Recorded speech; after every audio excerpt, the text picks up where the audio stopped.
All right, let's break down what happened. Inside a private estate, a very quiet, very focused meeting took place. The whole point wasn't just to talk about peace in general terms, but to really get into the nitty-gritty, the difficult steps that you have to take to actually get there. So we're going to take a look at exactly what unfolded in that room.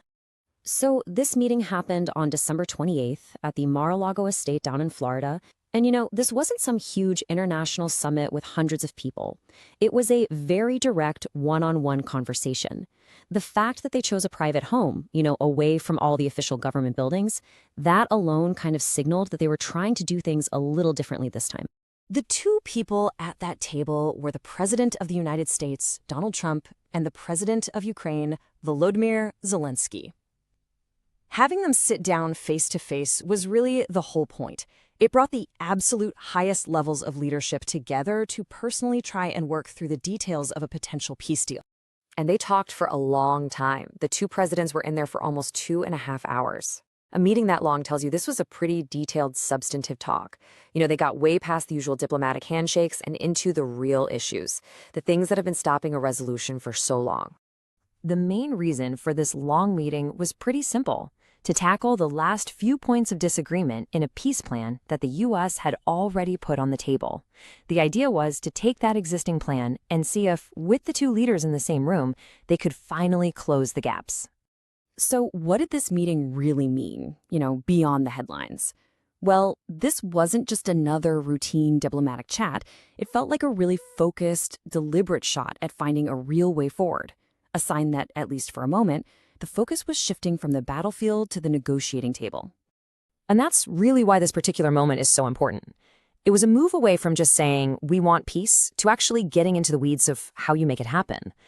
The talk was all about the specific details of that U.S. plan, which really forced both leaders to deal with the actual terms and conditions, not just talk in big general ideas. There was this feeling, this kind of cautious hope, that a solution could be just a few weeks away. But we have to be really clear about this. This meeting was never supposed to be the final handshake, the end of the story. It was just one really important step in what is a much, much longer process, a single chapter, with no guarantee of how the book ends. Now, to really get why this meeting was such a big deal, you kind of have to understand what the world looked like right before it happened. The situation on the ground was one of active, constant conflict. This wasn't something that had gone quiet or was frozen. It was happening every single day. So the timeline that led to this Florida meeting really starts with the reality of the conflict itself, a long stalemate where nobody was really winning. Then something new was added to the mix, a peace plan put forward by the United States, which started to shift everyone's focus toward diplomacy. And that led directly to this negotiation phase, where the leaders had to sit down and hash out their differences. And in the middle of all this, you had these strategic places that were a constant worry for the whole world. The Zaporizhzhia nuclear power plant is the perfect example. It was sitting right in the middle of a war zone, which created this constant fear of a potential catastrophe that went way beyond the immediate conflict. What to do about it was this big, unresolved question mark. And the normal that everyone had gotten used to was, well, this. A conflict that just kept going, with casualties, with diplomatic talks that didn't really lead anywhere. There was this general feeling that a clear path to actually ending it just wasn't there. That was the backdrop for this meeting, a feeling that things were kind of stuck. Okay, so the disagreement they were trying to fix, it wasn't really about the idea of peace itself, but more about the specific steps, like exactly when to have a ceasefire. That's exactly it. The number one sticking point, the main hurdle, was all about the timing of a ceasefire. It wasn't a question of if the fighting should stop, but how, and more importantly, when. That one little detail became the whole focus, because in any peace process, the order you do things in is, well, it's everything. And the Russian view, at least as it was explained by the U.S. president, was that a temporary ceasefire, one that you just put in place for a short time, maybe for a referendum or something, was just inefficient. The worry they expressed was that if you stop fighting, only to have to maybe start it all up again later, you could actually just make the conflict longer and harder to solve. So even with that big disagreement on the ceasefire, the meeting wasn't a total bust. In fact, they reported making real progress on other important parts of the peace plan.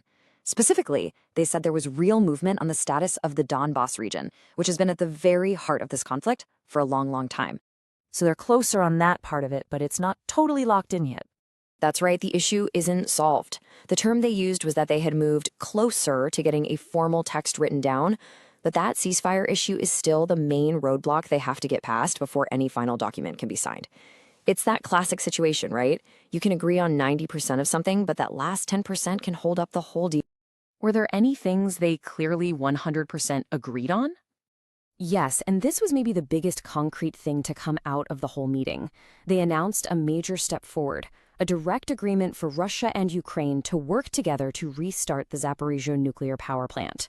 I mean, this was huge. It tackled a major global security risk head-on, and they said work on it could start almost right away. So what's the next actual step? Where do things go from here? Well, the final thing they announced was the creation of a brand new special working group inside the U.S. government. This group's job is to keep the peace talks going with Russia. And what's really interesting is that they made it clear this group would include some very senior political figures, which shows you just how seriously they're taking these follow-up conversations. So when the meeting ended and everyone left, what was the real takeaway? I think it's that a very delicate, very high-stakes diplomatic effort is now officially happening at the very top. It's moved out of the realm of what if and into active negotiation, with all the messiness and complexity that comes with it. The feeling that was expressed was a desire for peace, a real willingness to try and understand the other side. But the outcome is complicated. You have this tangible win, the agreement on the nuclear plant, right alongside this deep, fundamental disagreement on the ceasefire, which is the bedrock of any larger deal. Both things are true at the same time. And so we're left with a clear picture, but not a clear future. The path forward is still up in the air. A best-case scenario was mentioned, that a deal could be done in a few weeks. But the alternative was also stated very plainly. If this doesn't work, the fighting and the losses will just go on. The question now is, which path will it be?